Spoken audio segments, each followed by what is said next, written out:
Hello guys, welcome back to the channel. நம்ம இன்றைக்கி என்ன பார்க்க போகிறோம்னா ஏசியா கப் 2025.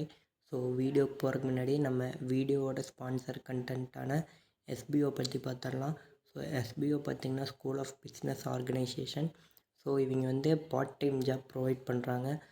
இந்த கம்பெனி எங்கே எஸ்டாப்ளிஷ் ஆகிருக்குன்னா திருவண்ணாமலை, தமிழ்நாடு. தமிழ் பீப்புள்ஸ் எல்லாருமே இந்த ஆப் மறக்காமல் யூஸ் பண்ணி பாருங்கள். பார்ட் டைம் ஜாப் எப்படி இருக்குன்னு பார்த்தீங்கன்னா, சிம்பிள் மொபைல் அப்ளிகேஷன் யூஸ் பண்ணி அவங்க தர கண்டென்ட்டை நம்ம போஸ்ட் பண்ணணும்.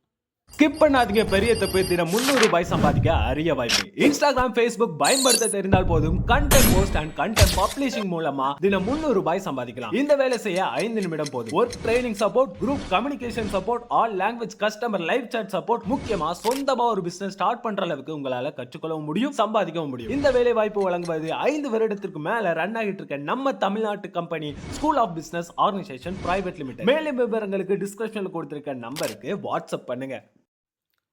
ஏசியா கப் 2025 இந்த வருஷம் T20 ஃபார்மஸ்ட்.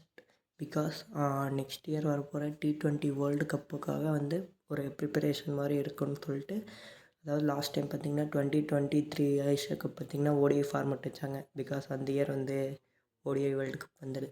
அதுக்கு தகுந்த மாதிரி இந்த தடவை T20 format. September 9 match start ஆக போகுது.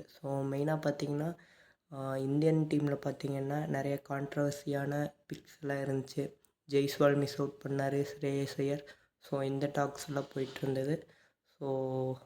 டீம் எப்படி எடுத்திருக்காங்கன்னு தெரில.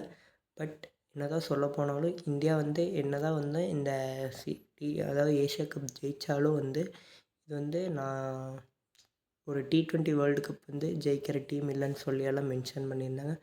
வெயிட் பண்ணி தான் பார்க்கணும். New year of Gautam Gambhir. அவர் வந்ததுலேருந்தே தெரியும் நிறையா சம்பவங்கள் தான் பண்ணிட்டுருக்காரு. அதுவும் இல்லாத இப்போ புஜாரா ரிட்டையர்மெண்ட் ஆல் ஃபார்மேட்டில் அனௌன்ஸ் பண்ணியிருக்காரு. இந்த ஸ்குவாடு எப்படி ப்ளே பண்ணுறாங்க, கௌதம் கம்பீர் எப்படி டீம் லீட் பண்ணிட்டு போகிறாருன்னு தெரில. நியூ இயராக இப்போ ஸ்டார்ட் ஆகிருக்கு. இங்கிலாந்து சீரீஸ் பார்த்திங்கன்னா ஒரு 2-2 ஒரு ஹிஸ்டாரிக் ட்ரான்னே சொல்லலாம்.